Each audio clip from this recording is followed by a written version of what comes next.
ध्यान दें सभी लोग, आज हम डिस्कस करने वाले हैं बहुत ही इंपॉर्टेंट टॉपिक, ठीक है।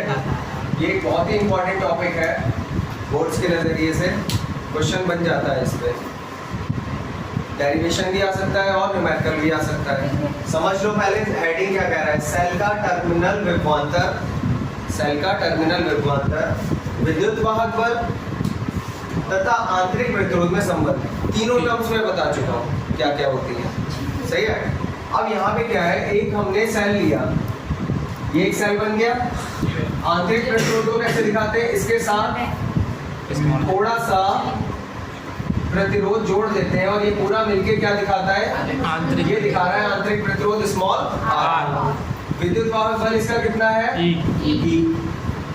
सही है।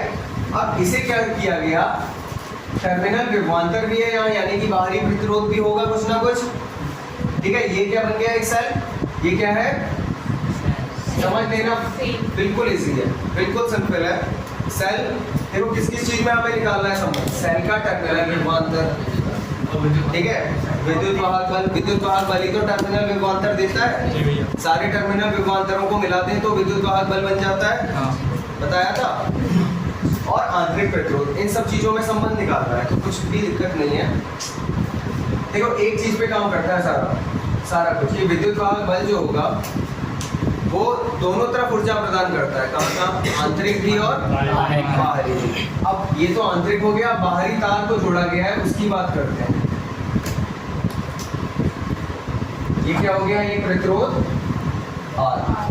यहाँ पे हमने जोड़ दिए कुंजी, कुंजी का मतलब समझते हो, ये बटन, हाँ, जैसे ये पंखा चल रहा है, अभी कुंजी ऑन करी थी तुमने, सही है, स्विच ऑन करा था। अगर हम इसे ऑन करने का मतलब यह है, अगर इसे जोड़ दें, कुंजी ऑन कर दी तो ये तार आपस में जुड़ जाएंगे, और कुंजी ऑफ कर दी तो ये तार आपस में अलग हो जाएंगे। तो अलग करने का मतलब यही होता है कि तुम्हें पता है धारा कब बहती है, जब उसे एक बंद परिपथ मिलता है ना। तो यहाँ से अगर तुमने थोड़ा सा भी कट कर दिया तो धारा बहना बंद हो जाएगी। तो कुंजी इसीलिए होती है कि धारा जैसे बंद करनी है तो स्विच ऑफ कर दिया, वो तार कट हो गया, बस दो तार अलग हो गए कैसे भी करके। तो ये हो गया। अब क्या, इस यहाँ पे एक वोल्ट मीटर जोड़ा, क्या जोड़ दिया, वोल्ट मीटर। ये वोल्ट मीटर जो है इस तार, ये जो प्रतिरोध है इसके सिरों के बीच विभवांतर को बताएगा, सही है, इसको बताएगा। जिस देखो एक चीज है, वोल्ट मीटर हमेशा समांतर क्रम में जोड़ा जाता है, इसमें समांतर क्रम में, और अमीटर हमेशा श्रेणी क्रम में जोड़ा जाएगा। वोल्ट मीटर जिस भी हिस्से के विभवांतर को मापना है, देखो दो चीजें तुम्हें पढ़नी है अभी, वोल्ट मीटर और अमीटर। तो वोल्ट मीटर हमेशा कौन से क्रम में जोड़ा जाएगा, जैसे आर के सिरों के बीच विभवांतर नापना है तो आर के सिरों के समांतर जोड़ देंगे इसे वोल्ट मीटर को। अब इसका जो विभवांतर होगा वही प्रतिरोध का विभवांतर होगा। जो वोल्ट मीटर विभवांतर बताएगा वो किसका विभवांतर बता रहा होगा, इस प्रतिरोध के सिरों के बीच विभवांतर को बताएगा, ठीक है। तो यहाँ जो हमें दिख रहा है अभी, ठीक है, देखो क्या विद्युत वाहक बल दिख रहा है हमें, ठीक है। वोल्ट मीटर की जो माप है वो V है, V का मतलब क्या है, प्रतिरोध आर के सिरों के बीच विभवांतर कितना होगा, V। और ये क्या होगा, टर्मिनल विभवांतर होगा, ये क्या होगा, ये टर्मिनल विभवांतर। तो हमें सभी कुछ नजर आ रहा है, देखो सेल का विद्युत वाहक बल दिख रहा है E क्या होगा, विद्युत वाहक बल, ठीक है। ये जो सेल था इसे हमने जोड़ा एक प्रतिरोध R से, किसके द्वारा, कुंजी के द्वारा। जब कुंजी के को बंद किया गया उसके बाद क्या है, जो इसमें विभवांतर उत्पन्न हुआ प्रतिरोध R के सिरों के बीच, वो विभवांतर कितना है, V, सही है। जब सेल से जोड़ा तो इसके सिरों के बीच विभवांतर कितना उत्पन्न हो गया, V। और आंतरिक प्रतिरोध कितना है उसका, R। इन तीनों में ही रिलेशन हमें फाइंड करना है, ठीक है। तो क्या है, चलो ठीक है, देखते हैं। पहले ये जो डायग्राम में दिख रहा है ना, वो सब कुछ लिखना है, ठीक है। फिजिक्स में देखो एक चीज है, थ्योरी जो लिखी जाती है पहली बार को कोई ध्यान से पढ़ता नहीं, हमारी कॉपी चेक करते समय एक तो डायग्राम देखेगा ध्यान से, सही है। एग्जामिनर की मेंटालिटी क्या होती है ये बता रहा हूँ मैं। एक एक तो तुम्हारा डायग्राम देखा जाएगा बिल्कुल बारीकी से, क्योंकि यहाँ से तो तुरंत पकड़ लेगा। अब मैं अगर मेरे सामने तुम डायग्राम बनाओ, सही है, और तुमने यहाँ कुंजी नहीं बनाई है, तो मुझे तो पता है यहाँ कुंजी जुड़ी होती है। मैं अगर देखूंगा मुझे एकदम से नजर आएगा कि ये कमी है, या तुमने वोल्ट मीटर नहीं जोड़ा यहाँ, तो मुझे तो पता है यहाँ वोल्ट मीटर जोड़ोगे तभी तो पता लगेगा विभवांतर कितना है इस पे। तो अगर तुमने यहाँ बारीकी नहीं रखी, अब तुम आंतरिक प्रतिरोध का रिलेशन निकाल दो, और यहाँ तुमने आंतरिक प्रतिरोध ही ना जोड़ा हो, बताओ एग्जामिनर को पता चल जाएगा नहीं चल जाएगा? सारी कहानी तुम्हारा डायग्राम बता देगा। थ्योरी पढ़ने की जरूरत नहीं होती। और थ्योरी देखो कभी भी लिखने के लिए घबराना मत कि थ्योरी मैं रट के जाऊंगा। जो यहाँ लिख, रट्टा कुछ नहीं मारना है, फिजिक्स में कभी भी रट्टा नहीं मारना है। जो यहाँ दिख रहा है एज इट इज लिख दो, आधा पेज भर जाएगा, आधे पेज में डायग्राम बन जाएगा, एक पेज हो गया तुम्हारा, सही है। आधा पेज भर जाएगा केवल ये एक सेल है, कहीं से भी कहानी स्टार्ट करो, तुम्हारी मर्जी है, मैं तो कह रहा हूँ, ठीक है। इस डायग्राम को देख के तुम्हें क्या क्या ख्याल आ रहा है? एक सेल दिख रहा है इसमें, एक सेल है जिसका विद्युत वाहक बल स्मॉल ई है, और आंतरिक प्रतिरोध कितना है? Small R. इसे एक कुंजी के से होते हुए किससे जोड़ा गया है? एक प्रतिरोध आर से जोड़ा गया है। ये तार का प्रतिरोध है और ये सेल का खुद का प्रतिरोध है, आंतरिक प्रतिरोध, ठीक है।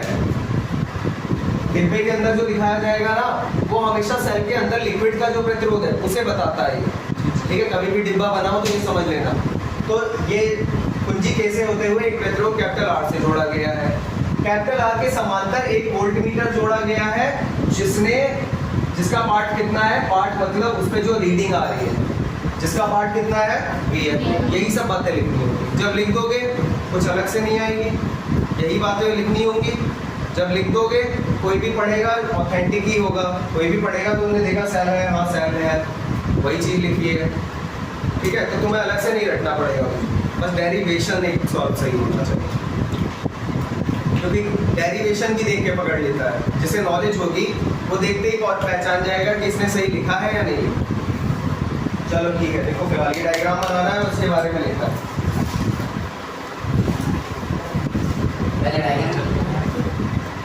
क्या यहाँ पे धारा दिखा देना स्मॉल आई।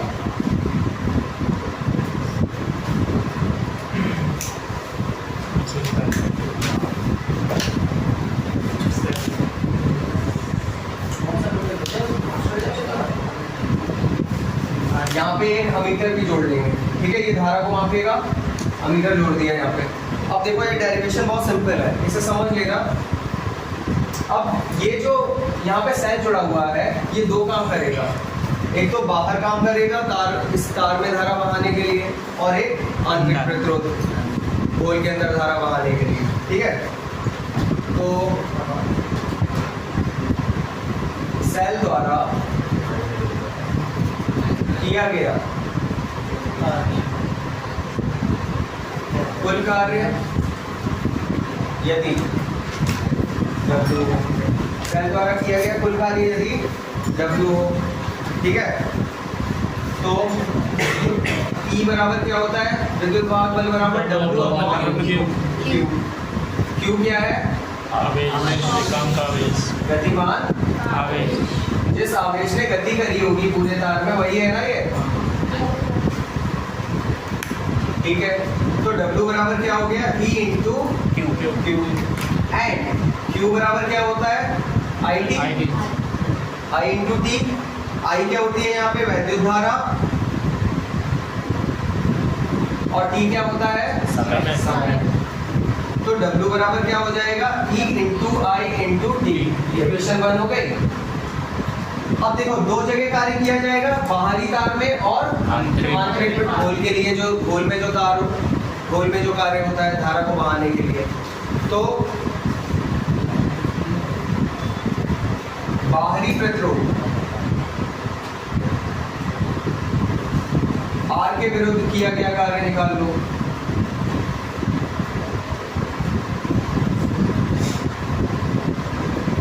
W बाहर बोल सकता हूं मैं, मतलब ये बाहर जो विद्युत बह रही है उसके लिए किया गया कार्य है ये। तो W बाय कितना हो जाएगा? जैसे ये EIT है वो क्या हो जाएगा? VIT। अच्छा इसका नोट तो किया नहीं है अभी तक कुछ भी, है ना? थ्योरी थोड़ी ना नोट करी है, ठीक है? तो मैं प्रूफ वो ये डेरिवेशन सॉल्व करके दिखा रहा हूँ, तो मैं थ्योरी बोलूँगा फिर उसके बाद नोट करना, सही है? नोट तो नहीं किया अभी किसी ने, समझ लो बस, पहले समझ लो, सही है? तो क्या है, जो कार्य, ये सब कुछ दिख रहा है तुम्हें, इस सेल द्वारा दो कार्य कह रहे हैं, ये दो जगह विद्युत बाहर है, एक तो अंदर बाहर है और एक बाहर है, ठीक है? बाहर विद्युत बाहर है और अंदर बाहर है, तो उसके लिए किया गया कुल कार्य किसके बराबर होगा? E बराबर होता है W/Q, तो W बराबर क्या हो जाएगा? E इंटू Q, Q बराबर रख दिया हमने I, तो W बराबर EIT, ये सेल द्वारा किया गया कुल कार्य, सही है? अब सेल द्वारा किया गया बाहरी कार्य निकाला हमने, मतलब बाहरी प्रतिरोध में जो कार्य किया गया, तो यहाँ विभवांतर कितना है? V, तो वही फॉर्मूला अगर तुम लगाओगे V बराबर, तो W/Q आएगा, वो हमें मिल चुका है, यहाँ से W बराबर E इंटू Q, तो E की जगह हम क्या लगा देंगे इस बार? V, और Q की जगह क्या लगा देंगे? तो डायरेक्ट बन जाएगा W/V इक्वल टू VI, ये हो गई हमारी इक्वेशन सेकंड। अब W आंतरिक, ठीक है? आंतरिक कार्य जो होगा वो हमने क्या कहा? W आंतरिक, पूरा नहीं लिखना, शॉर्ट में लिख दिया, आंतरिक कार्य भी करना पड़ेगा ना, तो W आंतरिक बराबर क्या होगा? इसी फॉर्मूले से VIT, V डैश IT, हमने माना यहाँ पे जो विभवांतर आ रहा है वो कितना है? V डैश है, क्योंकि प्रतिरोध यहाँ भी है, यहाँ भी कुछ ना कुछ विभवांतर आएगा ना। देखो E है, जैसे जितने प्रतिरोध जुड़े हुए होंगे उन सब में टूट जाता है ये V के रूप में, है ना? एक प्रतिरोध आंतरिक भी जुड़ा हुआ है तो इसमें भी टूटेगा ना, थोड़ा बहुत इसमें भी आएगा, तो आंतरिक वाले पे हमने कितना माना? V डैश, बाहर वाले पे V आ गया है और आंतरिक वाले पे कितना विभवांतर आ गया? V डैश, तो V डैश इंटू IT, ठीक है? अब मुझे एक बात बताओ, ये हो गई थर्ड, कुल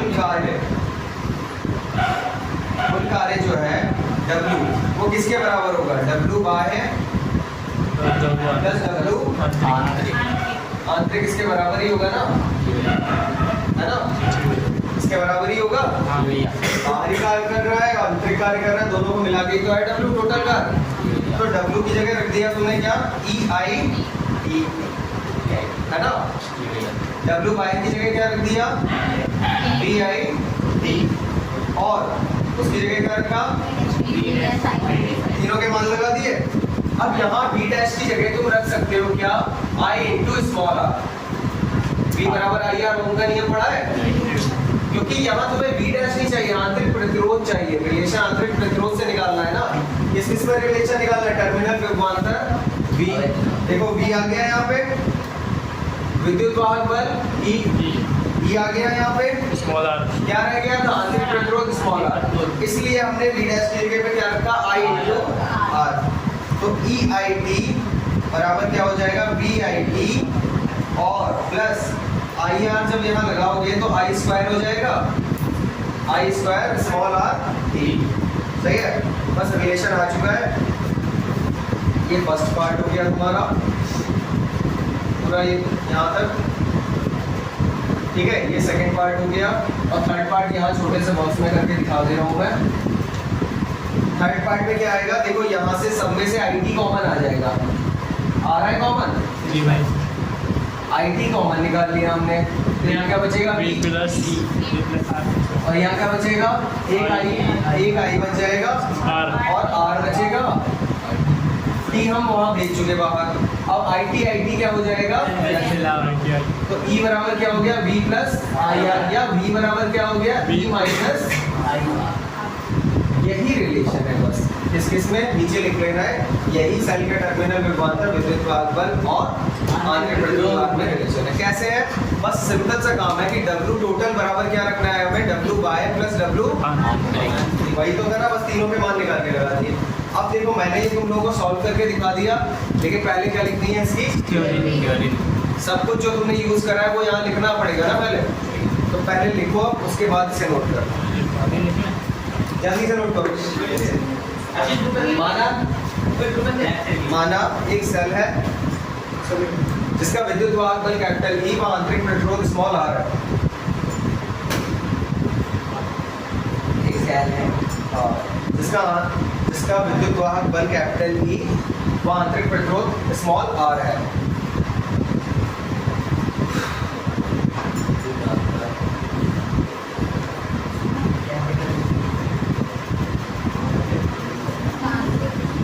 जिसका विद्युत वाहक बल कैपिटल ई व आंतरिक प्रतिरोध स्मॉल आर है। ठीक है, इसे एक कुंजी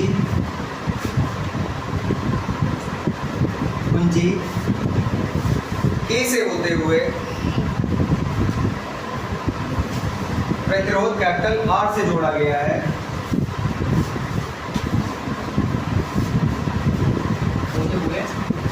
प्रतिरोध कैपिटल आर से जोड़ा गया है। सब कुछ यहीं दिख रहा है, वही लिख रहा है। ठीक है, बाईस के श्रेणी क्रम में एक अमीटर भी जोड़ा गया है। दिख रहा है ना, ये बाईस के श्रेणी क्रम में एक अमीटर भी जोड़ा गया है।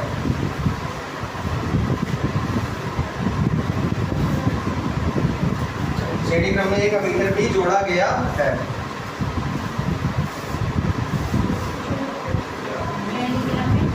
एक अमीटर भी जोड़ा गया है।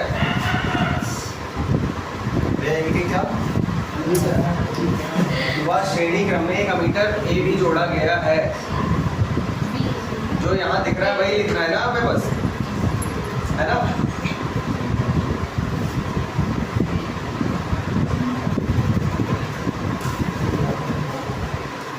समांतर क्रम में आर के समांतर क्रम में एक वोल्ट मीटर, ये प्रतिरोध आर कैपिटल आर दिखाना। आर के समांतर क्रम में आर कैपिटल आर के समांतर क्रम में वोल्ट मीटर भी जुड़ा है।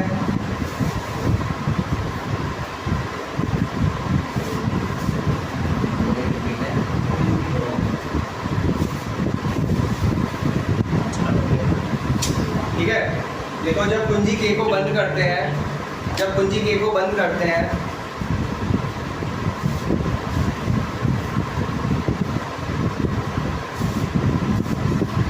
तब धारा स्मॉल आई बहती है, परिपथ में बहती है। धारा स्मॉल आई जब बंद करते हैं तो जब बंद करते कुंजी के को, अभी खुली है ना। बंद करने का मतलब ये है कि जब इन्हें क्लोज कर देते हैं, जोड़ देते हैं, बंद करते हैं, तब परिपथ में धारा स्मॉल आई बहती है। परिपथ में धारा स्मॉल आई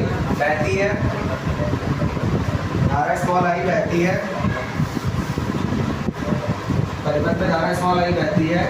वह आर के कैपिटल आर प्रतिरोध कैपिटल आर के सिरों के बीच टर्मिनल विभवांतर V प्राप्त होता है।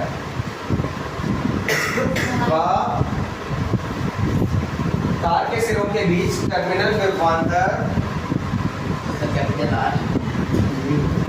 प्रतिरोध आर के सिरों के बीच टर्मिनल विभवांतर भैया आपने तो तार के सिरों के बीच नहीं तो गलती से निकला था, मुझसे पहले बताया था ना। प्रतिरोध आर के सिरों के बीच टर्मिनल विभवांतर कैपिटल V प्राप्त होता है। ठीक है, एक चीज और रह गई है, वो भी बहुत स्लो। तार नहीं, वह प्रतिरोध कैपिटल आर के सिरों के बीच विभवांतर कैपिटल V प्राप्त होता है। बहुत तेज लिखने की जरूरत है, तुम लोग स्लो है, तुम लोग करते हो। ठीक है, थोड़ा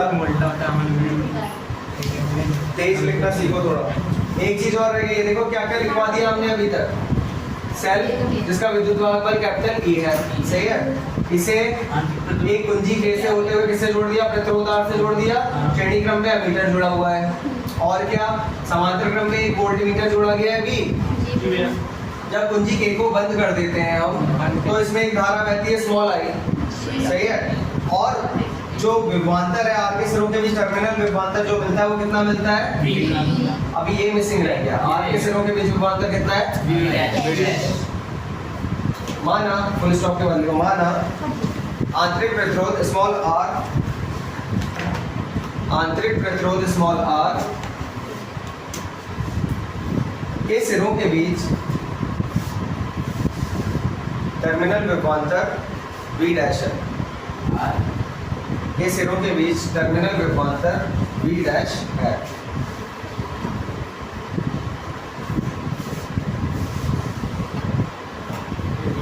ठीक है, अब इसे नोट करो फटाफट यहां से। पहले फर्स्ट ये, फिर सेकंड ये, फिर थर्ड ये।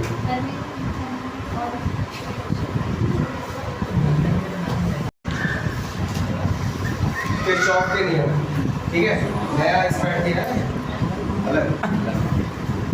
अब ये समझ लो, देखो ये बहुत इंपॉर्टेंट नियम है, दो नियम है इसके, किरचॉफ के दो नियम है और बहुत ही इंपॉर्टेंट है। ये पूछे जाने वाला क्वेश्चन है इस चैप्टर में। अगर सबसे इंपॉर्टेंट टॉपिक की बात करी जाए ना तो यही है जी भाई। तो किरचॉफ ने किस लिए नियम दिए, पहले ये इंपॉर्टेंट है कि किरचॉफ के दो नियम जो है वो है किस लिए, ठीक है, कि नियम तो दिए किरचॉफ ने, पर किस पर्पस से दिए, किस बारे में दिए। तो किरचॉफ के धारा संबंधी नियम है ये, क्या धारा संबंधी, धारा के संबंध में किरचॉफ ने दो नियम दिए थे। और वो क्या बताया था कि जटिल परिपथों में जो धारा बहती है, जटिल परिपथ मतलब होते हैं जिनमें बहुत सारे बंद मैच जुड़े हुए हो। बंद मैच जुड़े हुए मतलब एक इस तरीके के सर्किट है मान लो, सही है, इसमें सेल भी कई जगह पे जुड़े हुए हैं, मानो ये दो जगह पे सेल जोड़ दिया गया है, इसका विद्युत वाहक बल है E1 और इसका विद्युत वाहक बल है E2, ठीक है। तो दोनों के कारण ही धाराएं बहेंगी। तो किस किस हिस्से में कितनी कितनी धारा बह रही होगी, मतलब इस तार में कितनी धारा बह रही होगी, इस तार में कितनी धारा ऊपर जा रही होगी, बाद में मिलेंगी यहाँ कितनी धारा हो जाएगी, ये सब कुछ कैसे ज्ञात करें, ये एक प्रॉब्लम थी, सही है। अगर देखो एक तुमने अभी पढ़ा, जैसे ये एक सर्किट मैं तुम्हें दिखा रहा हूँ, ये बहुत सिंपल है ना, लेकिन अगर अभी इसी के साथ समांतर में मैं एक और सर्किट जोड़ दूँ, सही है, फिर एक जोड़ूँ यहाँ पे एक नया सेल जोड़ दूँ, ठीक है, फिर इसके समांतर में एक और प्रतिरोध जोड़ दूँ और एक प्रतिरोध यहाँ जोड़ दूँ, फिर मैं पूछूं तुमसे कि इस हिस्से में कौन सी धारा बह रही है, ये बताओ मुझे, सही है।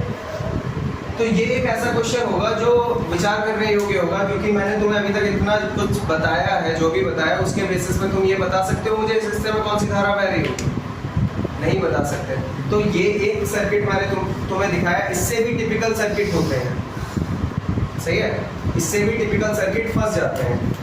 जो इन चीज़ों के लिए काम कर रहे हैं उन्हें पता होता है इस बारे में, हम तो यहाँ केवल देख रहे हैं। तो ऐसे सर्किट जब सामने पड़ते हैं तो किस हिस्से में कौन सी धारा बह रही है कैसे ज्ञात कर सकते हैं हम, उस संबंध में किरचॉफ ने अपने प्रयोग किए बहुत सारे, ठीक है, प्रैक्टिस करते हैं, लंबे समय तक प्रैक्टिस की, फिर उसके बाद दो रूल निकाले जिनके बेसिस पे किसी भी हिस्से में कोई धारा बह रही है वो बताई जा सकती है। मान लो अगर यहाँ पूछा जाए तो कितनी धारा बह रही होगी वो बताई जा सकती थी, यहाँ पे बताया पूछा जाए या यहाँ से इधर की ओर कौन सी धारा जा रही है ये पूछा हो तो ये भी बताया जा सकता है, क्योंकि सेम धारा नहीं बह रही होती है। जब यहाँ से धारा जाएगी वो दो हिस्सों में टूटेगी, कुछ यहाँ चली जाएगी कुछ यहाँ चली जाएगी, ठीक है, और यहाँ से जो निकल के आएगी वो भी दो हिस्सों में टूटेगी, कुछ यहाँ चली जाएगी कुछ यहाँ चली जाएगी, फिर ये दोनों यहाँ मिलके एक हो जाएंगी, फिर यहाँ पे आके भी दो हिस्सों में टूटना पड़ेगा, है ना। तो ये काफी क्रिटिकल केस बन जाते हैं जब, तो उस केस में किसका नियम काम आते हैं, किरचॉफ का, कि किस तार कौन से तार में किस हिस्से में कौन सी धारा बह रही है, ये कौन से नियम से ज्ञात किया जा सकता है, किरचॉफ के नियम से। तो धारा के संबंध में किरचॉफ ने नियम दिए थे दो, ठीक है, उन्हें किरचॉफ लॉ ही नाम दे दिया गया। तो लिखो नोट करो, नियम बताऊंगा समझ में आ जाएगा, एक एक दोनों नियम एक एक करके बताऊंगा। देखो किरचॉफ ने जटिल परिपथ के जटिल परिपथों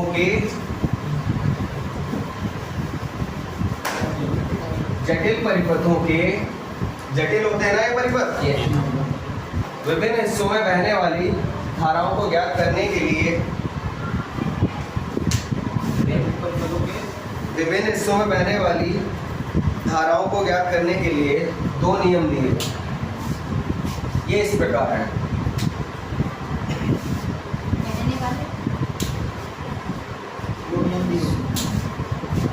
जटिल परिपथों के विभिन्न हिस्सों में बहने वाली धाराओं को ज्ञात करने के लिए दो नियम दिए। ठीक है, दो नियम दिए। ये इस प्रकार है।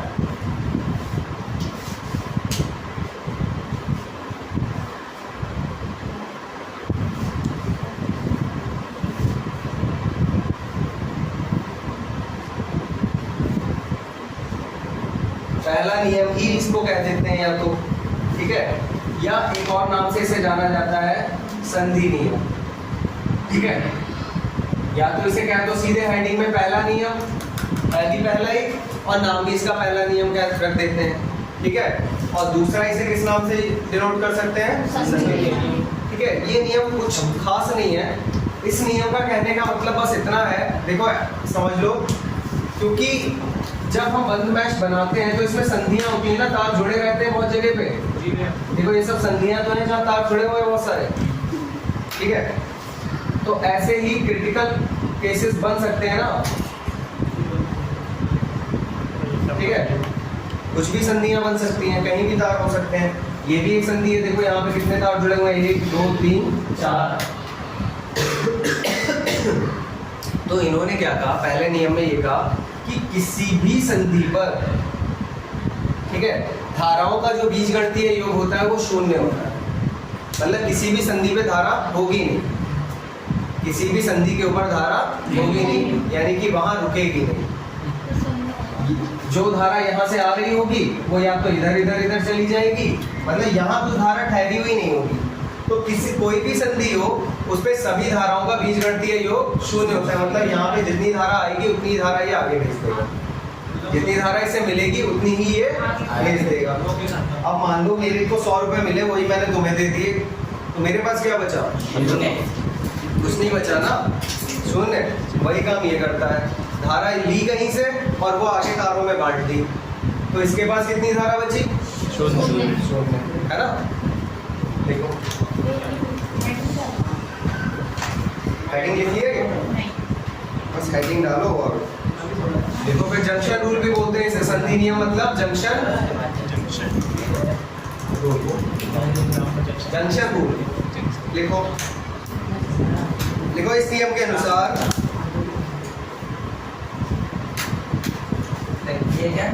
इस नियम के अनुसार किसी वैद्युत परिपथ में किसी भी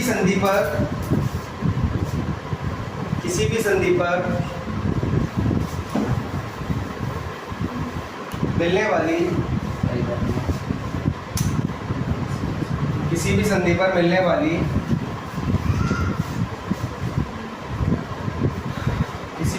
मिलने वाली सभी धाराओं का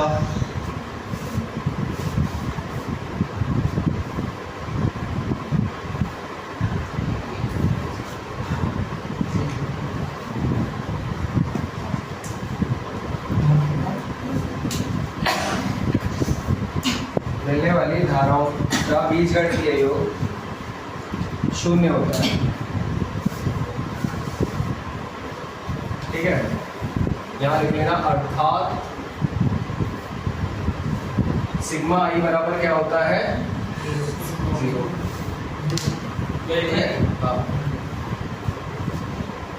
अब देखो यहाँ पे एक डायग्राम देखोगे तुम लोग, सिग्मा आई बराबर 0। ठीक है, ये I1 है, ये I2 है, ये I3 है, ये I4 है, ये I5 है। यहाँ से तुम्हें नजर आ रहा होगा कि देखो I1 I2 जो है वो संधि की ओर आ रहा है। ठीक है,